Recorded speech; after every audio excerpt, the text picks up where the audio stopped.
caught on video this week, yelling at students, throwing a chair as well. That video has gone viral on social. You've probably seen it by now.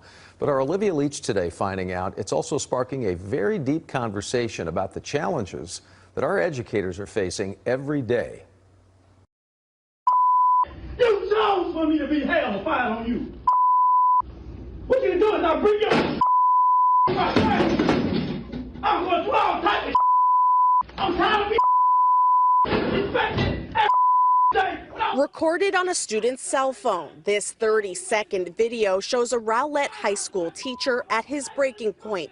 We don't know what led up to the outburst or how it ended, but it appeared to involve the presence of another student's phone. You don't gotta touch my phone. I'm about to touch your phone. I wouldn't even come to that. Garland ISD sent us a statement they sent to parents and families saying they're investigating the incident and do not condone the teacher's behavior. They also said no students were harmed. Don't you come cry. Enough is enough. While it may not be the recommended response to inappropriate behavior in the classroom, it is unfortunate that far too many of our teachers for far too long have had to deal with exactly the types of behavior, exactly the level of the lack of respect. It gets to a point as a human being, there's only so much you can take. Zeph Capo is the president of the Texas American Federation of Teachers Union. When teachers get to that level where they really can't take it anymore, is they leave the classroom. They walk out. Capo says he's had to deal with teachers who have been physically assaulted by students over their cell phones in class. We have far too many kids in the classroom that are more concerned about their phones than they are concerned about what the lesson of the day is. The response online has been overwhelmingly in support of the teacher. One person writing, "Completely understand how our teachers are pushed to this point." Another said they were a former student of this teacher, saying, quote, "He was always kind, intelligent, professional, and actually cared about us and our education." Texas AFT says schools need to set better expectations for students and support teachers in conflicts like this. What they have to do is they have to have a serious focus on behavior management. And it's not just in the classroom. They really need to be thinking about what are the types of cultures, norms, and expectations across that entire campus. CBS News Texas has reached out to the teacher in the video for comment, but have not heard back. In Rowlett, Olivia Leach, CBS News Texas. How you doing? This is Thea Social Swope Setting. Today I want to talk about a teacher in Rowlett High School in Rowlett, Texas. Usually I definitely always talk about sports, but I kind of want to change it up and talk about some things that's going on in education. And as you can see in the video, he snaps out on the students, kicking a chair, using profanity. And it is unfortunate. Some of our kids and how they react and their behavior and their disrespect for educators. And also another big thing is cell phones. Cell phones in the school system. Administration, a lot of teachers do not want students using cell phones in school. At my school, we have a big problem with students using cell phones. Me in particular, I don't have a big problem with students using cell phones, but a lot of school systems do. One of the best things I've seen with this was at an elementary school in Chicago. It was a small elementary school, I think only about 200 to 300 kids, but they collected cell phones as students entered the building, and they had a signed contract where parents agreed to it. And students would turn in their cell phones to the front office, put it in like a cubby hole or a cupboard, and the students would pick up these cell phones at the end of the day. Now, I'm not sure if all students agreed on it, but I believe majority of the students agreed on it. And I know in high school this can even be a bigger thing because you have so many older students who are working and they're paying their own cell phone bill, so they may not want to turn in their cell phones or put their cell phones up. We saw the president of the Texas Federation Teachers Federation say that a lot of teachers have walked out and a lot of teachers have been attacked by students. We had an incident at my school where a teacher actually attacked a student because of his disrespectful behavior. And we have had a lot of teachers move on to different schools or move on to different careers. And we've also seen where a lot of districts or a lot of states do not want to pay teachers a lot of money. So what do we do? How do we deal with the change of students' behavior? I will say, you try your best to build a relationship with those students. You try your best to build a relationship with the parents. Now, this could run into an issue if, of kids who may not have much parent involvement.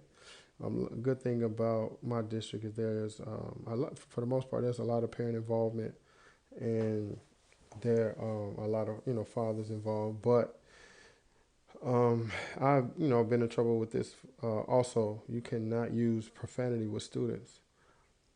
This is just something you can't. You have to try to keep your cool as much of. It's getting to the point you can't really raise your voice and yell at students, which can be a fun. Sometimes you need to raise your voice and not like directly scream at a kid in their face, but you need to raise your voice to get the students' attention. Like, hey, we're just not going to accept this. This is not going to go down. But it's getting to a point where you can't even raise your voice at students. So especially kicking a chair, that's just something that's just unacceptable. If you lose your cool, you can use a stern and strong voice to get across what you want to the students.